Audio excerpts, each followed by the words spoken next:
Cayo Calígula. En un sofocante día de agosto del año 12 de nuestra era, en el seno del imperio más vasto y poderoso que el mundo conocía, nació un niño llamado Cayo Julio César Germánico. Sin embargo, la historia no lo recordaría por ese nombre, sino por un apodo peculiar: Calígula, que significa botitas, un sobrenombre que le dieron los soldados romanos que lo adoraban, encantados al verlo de pequeño vestido con una miniatura del uniforme militar. Durante un breve instante, Calígula fue el príncipe dorado de Roma, la promesa viva del futuro. Pero aquel niño que una vez conquistó los corazones de las legiones, terminaría cayendo en la oscuridad de la locura, transformándose en uno de los emperadores más infames que haya conocido la humanidad. Era hijo de Germánico, un general amado por el pueblo, y de Agripina la Mayor, una noble mujer de fuerte carácter e inmensa influencia. Desde pequeño, Calígula acompañaba a su padre en sus campañas, vistiendo el uniforme de los soldados, ganándose la simpatía y las esperanzas de aquellos que veían en él al heredero ideal de un imperio que se extendía desde las islas británicas hasta los desiertos egipcios. Pero la tragedia no tardó en golpear. En el año 19, Germánico cayó enfermo de manera repentina y murió en circunstancias sospechosas. Algunos murmuraban que su tío abuelo, el emperador Tiberio, había ordenado su envenenamiento. Fuera cierto o no, la muerte de Germánico sumió a su familia en el caos. Agripina, decidida a proteger a sus hijos, se enfrentó a Tiberio, pero poco a poco fue viendo cómo sus hijos eran exiliados o ejecutados. Solo Calígula sobrevivió. Fue enviado a la isla de Capri, bajo la estricta vigilancia de Tiberio. Allí, entre la decadencia y la desconfianza, aprendió los entresijos del poder. El anciano emperador, cada vez más aislado y paranoico, vivía rodeado de placeres oscuros, pero Calígula supo jugar sus cartas, escondió sus pensamientos, sonrió en los momentos correctos y esperó su turno. Finalmente, en el año 37, tras la muerte de Tiberio, Calígula fue proclamado emperador.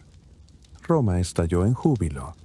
El pueblo veía en él al hijo de Germánico, una nueva esperanza tras años de frialdad y represión. Al principio, Calígula no decepcionó. Otorgó amnistías, detuvo juicios injustos, ofreció espectáculos y regalos a la población. Parecía el inicio de una nueva era dorada. Pero entonces algo cambió. Durante su primer año de gobierno, Calígula enfermó gravemente. Algunos hablaron de fiebre, otros de envenenamiento. Sea cual fuere la causa, cuando sanó, ya no era el mismo. El joven encantador había desaparecido. En su lugar, surgió un hombre cruel, extravagante y aterrador. Su reinado se convirtió en un desfile de excesos, delirios y brutalidad. Derrochó las riquezas del imperio en obras absurdas y palacios deslumbrantes. Se declaró a sí mismo como una deidad viviente, ordenando que su imagen fuese adorada en templos y que senadores y ciudadanos se postraran ante él. Su vanidad era apenas el comienzo. La humillación de los poderosos era uno de sus placeres. Hizo arrastrarse a los senadores como esclavos. Reemplazó cabezas de estatuas divinas con la suya y llegó a planear nombrar a su caballo favorito como cónsul, en una burla abierta al sistema romano. Nadie estaba a salvo, ni amigos, ni aliados, ni siquiera su propia familia. Su hermana Drusila, a quien se decía amaba de forma inadecuada, fue elevada a la categoría de diosa tras su muerte. Los que le desagradaban eran torturados, exiliados o convertidos en entretenimiento sangriento para las masas. Entre sus excentricidades más surrealistas, destacó su obsesión con el mar. Convencido de que podía derrotar al mismísimo Neptuno, dios de los océanos, ordenó a sus tropas marchar hasta el Canal de la Mancha y recolectar conchas marinas como botín de guerra. Roma observaba atónita cómo aquel joven prometedor convertía el gobierno en un teatro de locura. Pero el poder basado en el miedo rara vez perdura. A medida que su locura crecía, también lo hacía el número de sus enemigos. En el año 41, tras menos de 4 años en el trono, un grupo de conspiradores, incluyendo a miembros de su propia guardia pretoriana, decidió actuar. El 24 de enero, mientras caminaba por un pasillo del palacio, Calígula fue rodeado por espadas desenvainadas. Lo apuñalaron más de 30 veces. Suplicó por su vida, pero cayó ensangrentado, solo y tembloroso. Su esposa y su hija también fueron ejecutadas, para evitar cualquier posibilidad de venganza futura. Así concluyó el reinado de Calígula. Ascendió como un rayo de esperanza y cayó consumido por la demencia. Su nombre, lejos de representar gloria, se convirtió en un símbolo eterno de advertencia, un recordatorio de lo que ocurre cuando el poder absoluto cae en manos desequilibradas. Incluso tras su muerte, Roma se debatía entre la incredulidad y la confusión. ¿Estaba realmente loco? ¿O simplemente jugaba con los límites del poder? Algunos creen que sufría una enfermedad mental, tal vez una secuela neurológica de su misteriosa enfermedad inicial. Otros lo ven como un ejemplo trágico de cómo hasta el imperio más poderoso puede verse arrodillado por los caprichos de un solo hombre. Y así, aunque su reinado fue breve, su leyenda perdura. Calígula es recordado no como un héroe, sino como una oscura fábula del pasado, un eco del peligro que representa el poder descontrolado, una sombra que todavía susurra desde los anales de la historia. Juan XII, el papa que convirtió el Vaticano en una corte de excesos. En una época en la que el trono de San Pedro debería haber sido símbolo de devoción y guía espiritual, se alzó un joven cuya vida desafió todo lo que se esperaba de un pontífice. Su nombre era Octaviano, pero la historia lo recuerda con otro, Juan XII, uno de los papas más controvertidos, un hombre cuya breve vida fue un torbellino de ambición, placer y caos. Octaviano nació hacia el año 937, en el seno de una poderosa familia romana, los Teofilactos. Su padre, Alberico II, era el hombre más influyente de Roma, un príncipe secular que, con mano de hierro, dominaba tanto la ciudad como los asuntos del papado. Antes de morir, Alberico se aseguró de que su hijo heredara no solo el poder terrenal, sino también el celestial. Así, cuando apenas contaba 16 o 17 años, Octaviano fue elegido papa, bajo el nombre de Juan XII. Era un adolescente sin experiencia, sin preparación teológica, y con un espíritu más dado al placer que a la penitencia. El Vaticano, bajo su mando, no se convirtió en un templo de oración, sino en una corte licenciosa, donde los votos de castidad se olvidaban bajo las cortinas del deseo. Las crónicas de la época, teñidas de escándalo y desconcierto, hablan de una vida entregada a los excesos. Juan XII, según sus contemporáneos, transformó el palacio de Letrán en una suerte de burdel sagrado. Se decía que celebraba orgías en los salones papales, que jugaba a los dados con reliquias sagradas y que brindaba a la salud de los demonios, en abierta burla de los sacramentos.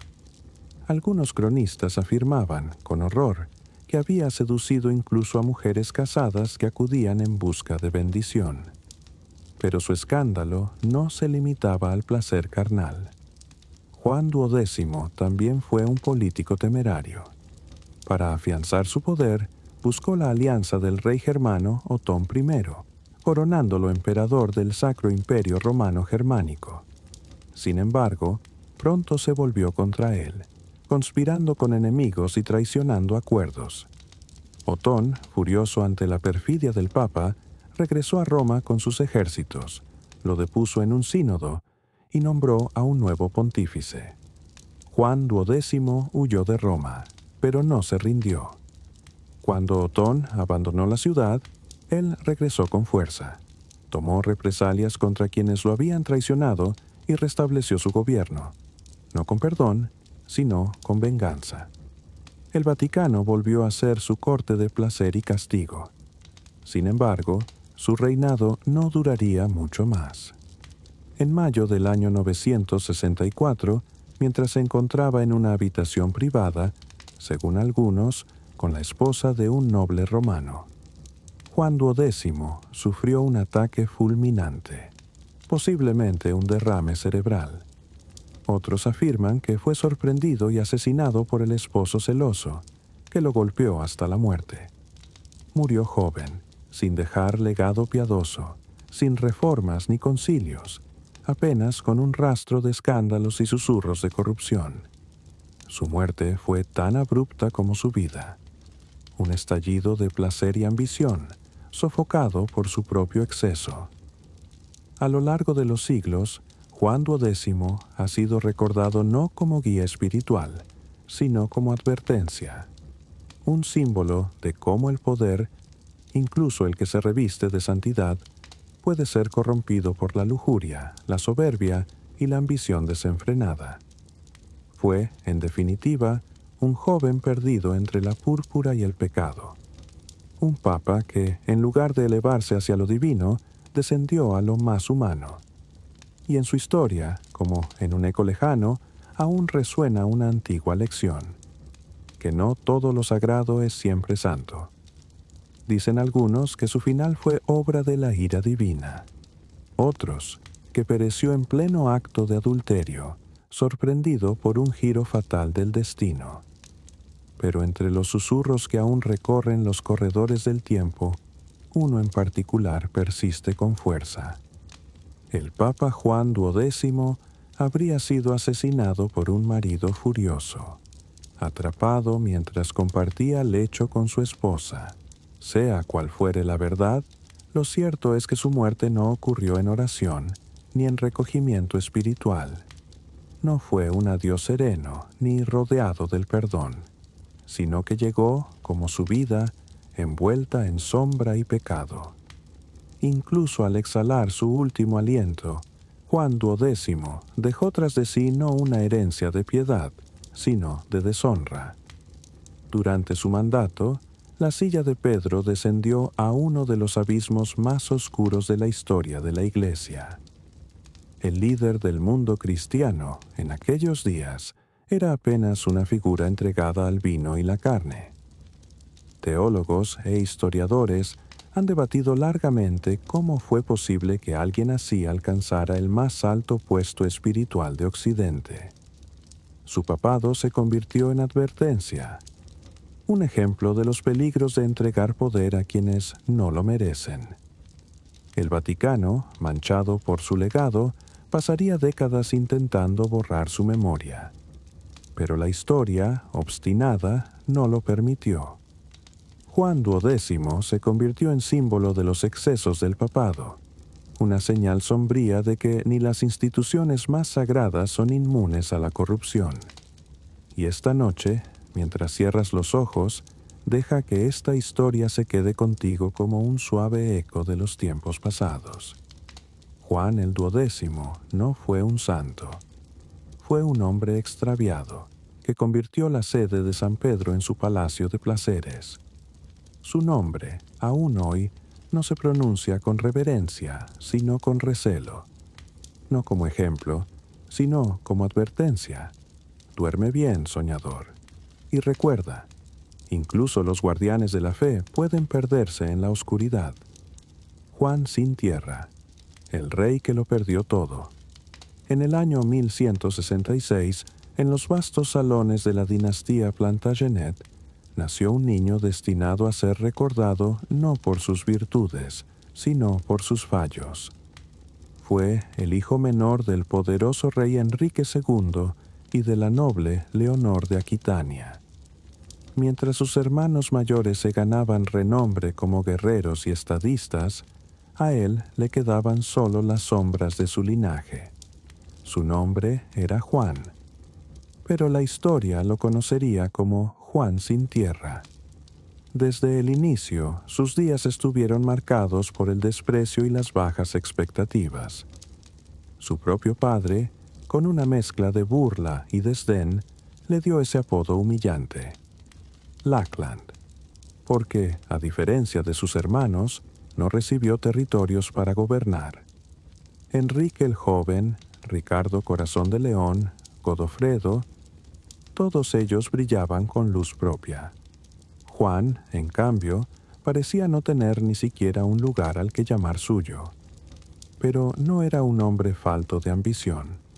Aunque le faltaba la habilidad en el campo de batalla y el carisma que adornaba a sus hermanos, Juan poseía algo más frío y peligroso: astucia.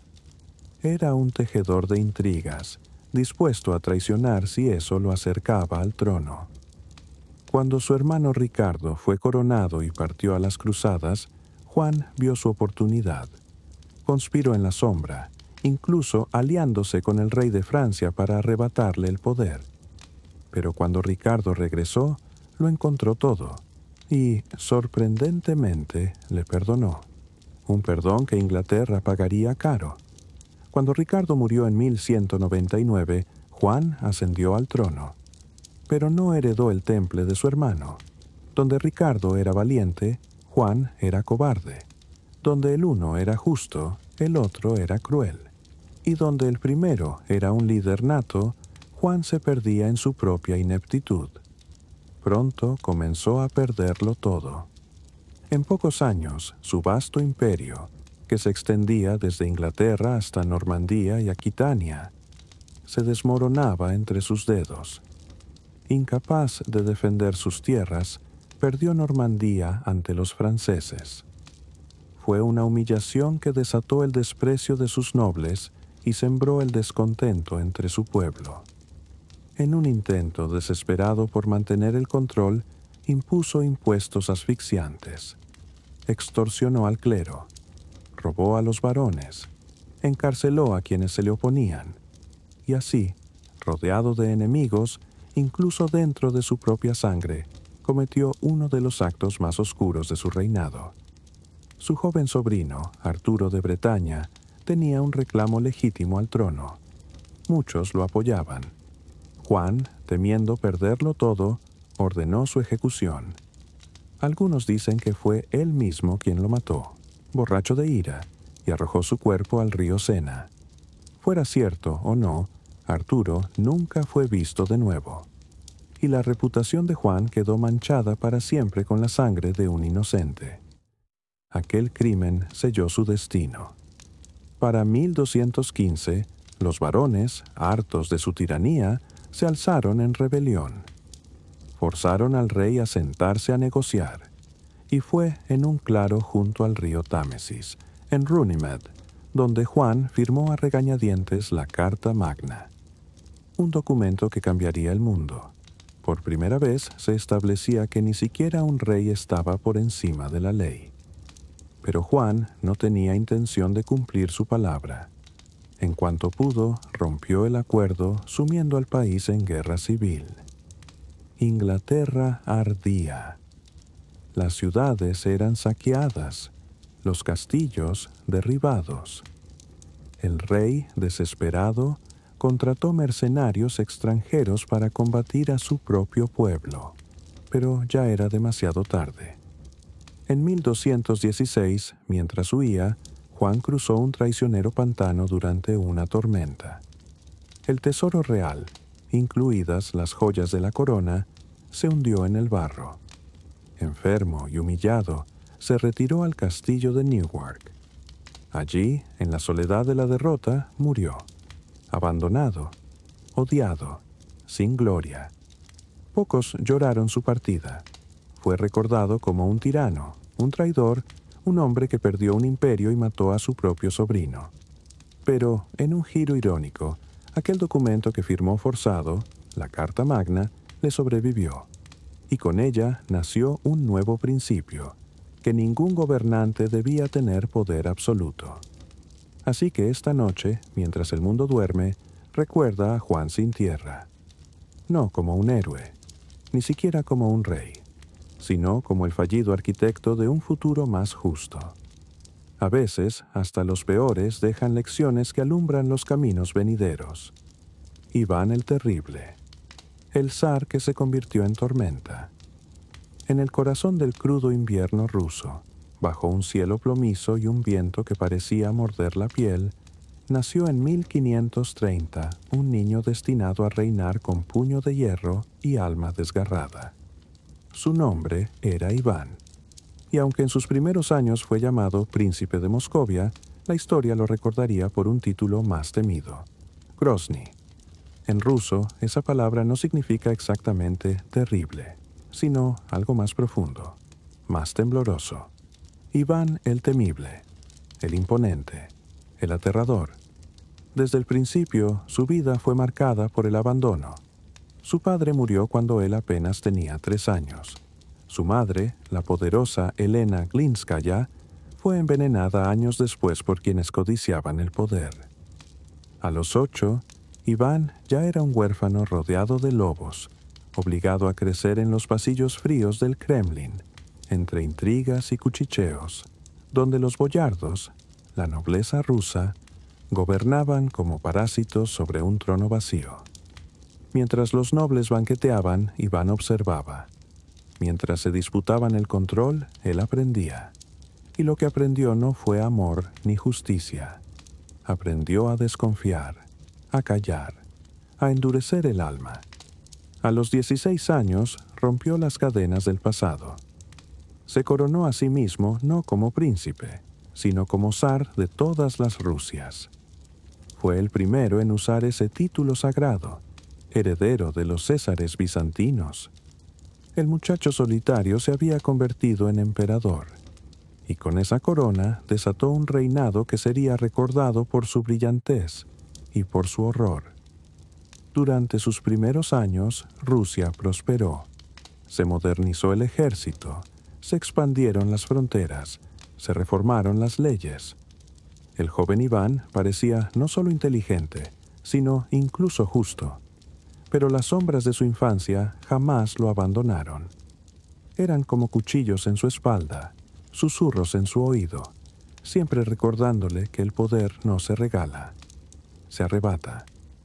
Cuando su amada esposa Anastasia murió envenenada, algo dentro de Iván se rompió para siempre. Sospechó de todos, de sus amigos, de sus consejeros, de los boyardos que envenenaron su niñez. Así nació la Oprichnina, su cuerpo de élite, vestido de negro, montando caballos cubiertos con paños oscuros y cabezas de perros empaladas. Símbolo de su vigilancia, de su brutalidad. Estos hombres se convirtieron en el terror del reino. Torturaban, despedazaban, asolaban aldeas enteras, todo en nombre del zar. Uno de los episodios más oscuros ocurrió en 1570, en la ciudad de Novgorod. Iván creyó que allí se gestaba una traición. Envió a sus hombres. Durante 5 semanas, la ciudad fue saqueada, sus iglesias profanadas, sus habitantes asesinados por miles. Mujeres, ancianos, niños. Nadie fue perdonado. Y sin embargo, a pesar de esa crueldad, Iván seguía temido, sí, pero también respetado. Porque bajo su régimen de miedo, Rusia se mantuvo unida. Su poder era absoluto. Su palabra, ley. Pero el abismo aún no había terminado de abrirse.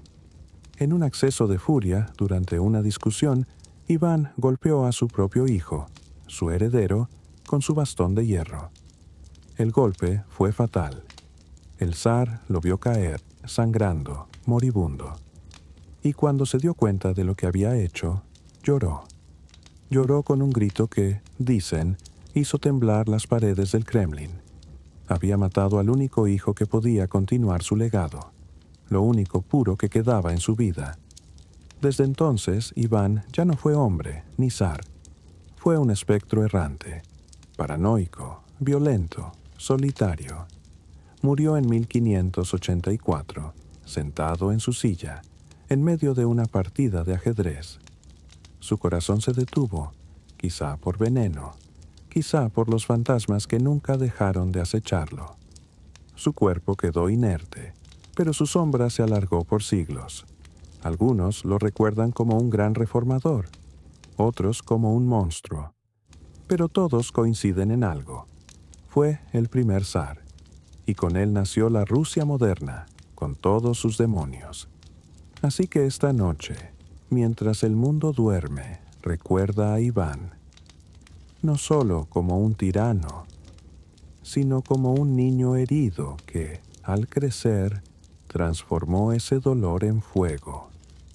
Un fuego que aún arde en los rincones más oscuros de la historia. En su propio pueblo, él se veía a sí mismo como un guerrero divino, pero su gobierno, marcado por el sufrimiento y el caos, es una paradoja, una mezcla de triunfos y horrores, de ambición y locura.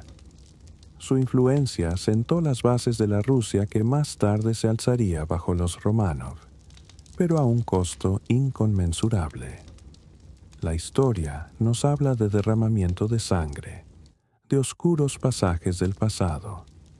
Mientras cierras los ojos esta noche, imagina las calles de Moscú cubiertas de nieve, el viento helado que lleva consigo susurros de tiempos lejanos. Piensa en los Oprichniki, de capa negra, galopando en la oscuridad, sus antorchas parpadeando como fantasmas en la neblina. Iván el Terrible gobernó con miedo, y aunque su cuerpo se haya desvanecido en el polvo, su sombra persiste en la historia. Así que, mientras duermes, querido soñador, recuerda que el poder, cuando lo ejercen aquellos consumidos por el miedo y la venganza, puede moldear imperios, pero a un terrible precio. En una fresca primavera de 1367, en los altos salones de Burdeos, nació un príncipe llamado Ricardo, hijo del valiente príncipe negro y nieto del poderoso rey Eduardo III.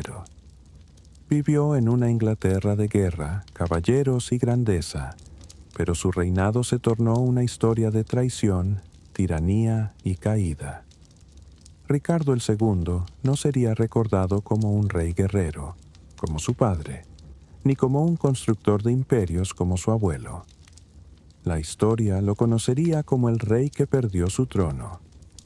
La tragedia tocó temprano su vida, pues su padre, el famoso príncipe negro, falleció cuando Ricardo tenía tan solo 10 años. El niño, que nunca había sido destinado a ser rey, se encontró de repente como heredero de uno de los tronos más poderosos de Europa. A la muerte de Eduardo III en 1377, Ricardo, con apenas 10 años, fue coronado rey de Inglaterra, un joven demasiado inmaduro para gobernar por sí mismo. Su reino estuvo bajo el control de poderosos nobles, y sus tíos, especialmente Juan de Gaunt, duque de Lancaster, lo dominaron. Pero a medida que Ricardo creció, su deseo de liberarse de esa influencia aumentó. Se hallaba decidido a gobernar a su manera, sin que la sombra de los nobles que marcaron su niñez se interpusiera. En 1381, apenas 4 años después de asumir el trono, Inglaterra estalló en rebelión. La revuelta de los campesinos, alimentada por la ira por los altos impuestos y las penurias económicas, hizo que miles se levantaran contra la corona. Los rebeldes, liderados por Wat Tyler, asaltaron Londres, incendiando edificios y ejecutando funcionarios. La ciudad se sumió en el caos, y el reino estuvo al borde del colapso. Con su reino desmoronándose, el joven rey tomó una decisión valiente. Cabalgó directamente hacia el campamento rebelde y, con voz tranquila y mirada decidida, les prometió reformas. Los persuadió para que se dispersaran, aunque sus promesas pronto fueron quebradas. A pesar de esto, Ricardo demostró tener valor, pero su gobierno no se definiría por héroes, sino por venganza y paranoia. A medida que Ricardo envejecía, su creencia en su derecho divino a gobernar se volvía inquebrantable. Despreciaba a los viejos nobles que lo habían aconsejado en su juventud, y se rodeó de favoritos en quienes confiaba más que en nadie. Les otorgó títulos, riquezas e influencia, lo que alienó a los poderosos varones del reino. Este favoritismo generó resentimiento, y en 1387 los nobles se unieron contra él. El duque de Gloucester lideró la oposición y se apoderó del gobierno, ejecutando a muchos de los favoritos de Ricardo. Humillado, Ricardo tuvo que someterse a su autoridad, una amarga experiencia que nunca olvidaría. Sin embargo, Ricardo no perdonaba. En 1397, 10 años después de su humillación, se vengó. Arrestó y exilió a muchos de sus opositores, consolidando su poder absoluto. El Parlamento se convirtió en una herramienta de su voluntad y cargó a Inglaterra con impuestos para financiar su lujosa corte y sus grandiosos proyectos, como un magnífico palacio en Sheen. No era un guerrero como sus predecesores. Prefería el arte, la pompa y la poesía, viéndose a sí mismo como un gobernante divino, intocable para los mortales. Pero el poder absoluto engendró enemigos, y la arrogancia y la ambición desmedida de Ricardo hicieron que su propio reino se volviera en su contra. Los nobles, antes temerosos de él, comenzaron a conspirar para derrocarlo. Su mayor error fue el trato hacia Enrique Bolingbroke, hijo de Juan de Gaunt. En 1398, desterró a Enrique por una disputa menor, pero al morir Juan de Gaunt, en 1399, Ricardo se apoderó de sus tierras en lugar de permitir que Enrique heredara. Este error fue fatal. Enrique, furioso, regresó con un ejército, y lo que comenzó como una misión para reclamar su herencia se convirtió en una rebelión a gran escala. Los varones y la gente cansada de la tiranía se unieron a él. Creyéndose intocable, se encontraba en Irlanda cuando regresó y descubrió que su reino ya se había vuelto contra él. En agosto de 1399, fue capturado y encarcelado en la Torre de Londres. En septiembre, fue obligado a abdicar y ceder su corona a Enrique, quien se convirtió en Enrique IV. Ricardo fue trasladado a la prisión del castillo de Pontefract, donde pasó sus últimos meses en soledad. Algunos dicen que murió de hambre, otros que de enfermedad, pero su muerte fue silenciada y su cuerpo enterrado sin ceremonias.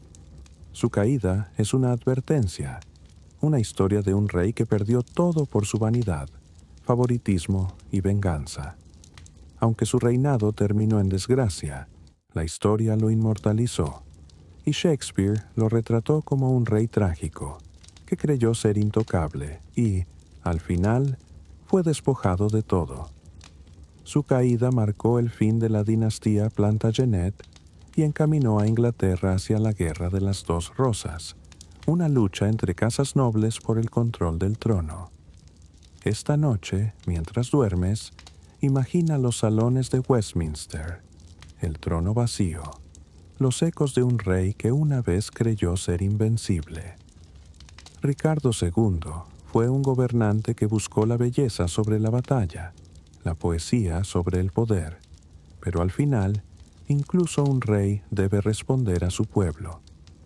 Así que duerme bien, querido soñador, y recuerda que quienes gobiernan sin sabiduría pueden encontrarse atrapados en su propia prisión, con su corona perdida para siempre. María, reina de Escocia. Perdió a María, reina de Escocia, la condenada reina de dos tronos, en una fría noche de diciembre de 1542 en los grandes salones del palacio. Lynn Lithgow. Nació una niña que un día llevaría 2 coronas, se llamaba Mary Stuart. Y desde el momento en que respiró por primera vez su vida, estuvo marcada por la ambición de poder y la tragedia. La historia la recordaría como María Reina de Escocia, la reina que perdió todo, no en la batalla, sino en un juego de tronos jugado con tinta traición. Y el destino del acero se precipitó solo 6 días después de que nacimiento de María su padre, el rey Jacobo. Primero de Escocia, murió de enfermedad dejando a su hija pequeña. Como reina de Escocia, era demasiado joven para entender su corona demasiado pequeña para defenderla. Escocia, una tierra de clanes enemistados y guerra constante, estaba ahora gobernada por una reina bebé, y el peligro acechaba en cada sombra para protegerla de las ambiciones del rey de Inglaterra. Enrique VII, que pretendía forzar un matrimonio entre María y su hijo Eduardo, fue llevada a Francia a la edad de 5 años.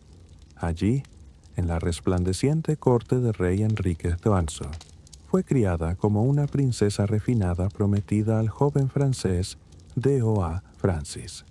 A los 16 años Mary se casó con Francis y en un año era reina de Francia. La joven pareja gobernó brevemente, pero la felicidad fue efímera. Francisco murió repentinamente en 1560, dejando viuda a María en solo 18 años, sin un lugar en la corte francesa, y con su patria llamando a ella, regresó a Escocia, decidida a reclamar su primogenitura.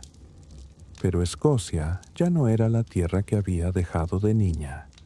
Estaba dividida entre católicos y protestantes nobles, que buscaban el poder para sí mismos y la sombra siempre alargada de su prima, la reina Isabel I de Inglaterra María. Una reina católica en un reino protestante era una gobernante fuera de lugar. El reinado de María estuvo lleno de conflictos, pero su mayor error fue su elección en maridos buscando una fuerte consorte. Ella se casó con su primo Henry Stuart, Lord Darnley, un guapo pero arrogante noble. Al principio parecía una pareja perfecta, pero pronto Darnley se convirtió en un borracho mentiroso y un tirano celoso. Su paranoia alcanzó su punto álgido en 1566, cuando él y un grupo de nobles asesinaron al secretario de María, David Rito, en delante de ella mientras estaba embarazada. El matrimonio que una vez fue prometedor se desmoronó en odio, y Mary pronto se encontró en una oscura conspiración en 1567. Darnley fue encontrado asesinado, su cuerpo yacía en los jardines del campo Kirko, después de que su casa hubiera sido volada, el jefe sospechar del nuevo favorito de Mary, el ambicioso y peligroso James Hearn Earl. De Bothwell, a las pocas semanas Mary se casó con Bothwell, un que escandalizó a Escocia. Algunos creían que lo amaba y otros afirmaban que la habían obligado a hacerlo. Matrimonio, pero sea cual sea la verdad, el pueblo se volvió contra ella, los escoceses. Los nobles se rebelan y obligan a María a abdicar del trono en su favor, hijo pequeño. Jaime I, traicionado, encarcelado y despojado de su poder. María huyó a Inglaterra buscando la protección de su prima, la reina Isabel. Pero Isabel, siempre recelosa de los rivales, no veía a María como una invitada, sino como una amenaza durante 19 años. Mary fue prisionera en Inglaterra, moviéndose de castillo en castillo. Una reina, solo de nombre, escribía cartas, tramaba fugas, e intentó reunir apoyo. Pero cada año que pasaba su esperanza se desvanecía, y la paciencia de Isabel se agotó en 1586. María es implicada en el complot de Babington, una conspiración para asesinar a Isabel y colocar a María en el trono. El trono de Inglaterra, si estaba realmente implicada, o era simplemente una pornografía en un mayor juego, no importaba. Elizabeth firmó su muerte. Orden judicial el 8 de febrero de 1587. En los fríos y viejos salones del paternal castillo de Heno de María, se enfrentó a su destino vestida de rojo intenso. Del color de católica mártir, subió al cadalso compuesta, y Regia perdonó a sus verdugos. Rezó por Escocia e Inglaterra, y apoyó su cabeza en el bloqueó el primer golpe. Falló el segundo. Golpeó su cuello, pero aún no lo cortó. La tercera acabó con la vida de María, reina de Escocia. La verdugo levantó la cabeza para que todos la vieran, pero en un cruel giro final, sus rojos mechones se desprendieron en su mano. Mary había estado usando una peluca. Su verdadero pelo era delgado y gris de años de sufrimiento. Aunque murió como una traidora en Inglaterra, la sangre de María aún llevaba poder su hijo Jacobo I de Escocia. Con el tiempo se convertiría en Jacobo I de Inglaterra, uniendo ambas coronas bajo una sola monarca. La mujer que Isabel había temido en vida, había traído en la muerte la mismísima unión. Isabel había tratado de controlar la historia de María. Es una de belleza y traición, poder y caída. Era una reina nacida para gobernar, pero destinada a su vida, luchando por un trono que nunca llegaría a ocupar. Destino sellado por los hombres que la rodeaban. Su legado atado para siempre a la sangre manchada. Páginas de la historia esta noche. Al cerrar los ojos imagina a María, en sus últimos momentos una reina. Sin corona, una mujer que había jugado el gran partido y perdió la voz aún perdura en la historia, un susurro del pasado. Así que duerme bien, querido soñador, y recuerda que el poder que se pierde nunca se puede recuperar. Reclamó al emperador Rodolfo II, el emperador loco de magia y emperador Rodolfo II. Melancólicamente, en los grandes salones de Viena, en una fría noche de invierno de 1552, nació un niño en la poderosa dinastía de los Habsburgo. Se llamaba Rodolfo, y estaba destinado a llevar la corona de la Santa Imperio Romano. Pero a diferencia de sus antepasados guerreros y sus antepasados estadistas calculadores, Rodolfo II no sería recordado por sus conquistas ni por su sabiduría. A la hora de la historia, lo conocería como el emperador loco, el gobernante que se perdió en la alquimia, la astrología y el ocultismo, mientras su imperio se deslizaba a través de sus dedos. Rudolf se levantó en el de España, donde pasó gran parte de su juventud bajo la influencia de su estricto y piadoso tío. Rey Felipe II de España. La corte española era un mundo de rígidos piedad católica, disciplina asfixiante y política inflexible orden. Pero el joven Rudolf era diferente. Era tranquilo, introspectivo y atraído no por la guerra y la política, sino por el misticismo del arte y la desconocido desde muy joven. Sufrió ataques de melancolía, lo que ahora llamaríamos depresión. Le atormentaba una mente oscura, atormentada por la paranoia y la indecisión, mientras sus tutores lo preparaban para gobernar. Su corazón se sentía atraído en otro lugar a las estrellas, a los extraños y prohibidos libros de alquimistas y a las maravillas del mundo natural. En 1576, a la edad de 24 años, Rodolfo fue coronado emperador del Sacro Imperio Romano Germánico, vastas tierras que se extienden desde Austria y Bohemia hasta los confines del imperio. Pero aunque su reino necesitaba un gobernante fuerte y decidido, Rodolfo era cualquier cosa. Pero en lugar de centrarse en la política, convirtió su corte imperial de Praga en un santuario de secretos. Un refugio para magos científicos y alquimistas, llenó su palacio de arte, extrañas máquinas y raras maravillas que recogen desde manuscritos antiguos hasta extraños artefactos. Su obsesión por lo oculto y lo sobrenatural se convirtió en legendaria bajo el reinado de Rodolfo Praga. Se convirtió en la ciudad más misteriosa de Europa. Reunió a los más grandes pensadores y a las mentes más excéntricas de su tiempo. Johannes Kepler, el brillante matemático y astrónomo Tycho Brahe, la visión AR, el astrónomo danés Edward Kelly, el alquimista y supuesto comunicador con ángeles y John Dee, el enigmático erudito que afirmaba tener la clave de la sobrenatural, mientras el resto de Europa libraba guerras y construía imperios Rudolfs. La corte se convirtió en un laboratorio de sueños y pesadillas, donde los alquimistas buscaban los astrólogos de la piedra filosofal. Leen el destino de reyes e inventores construidos extraños artilugios en pos de la sabiduría eterna. Pero mientras Rudolf se encerraba lejos en sus torres de la maravilla, su imperio comenzó a decaer. Él descuidó diplomacia,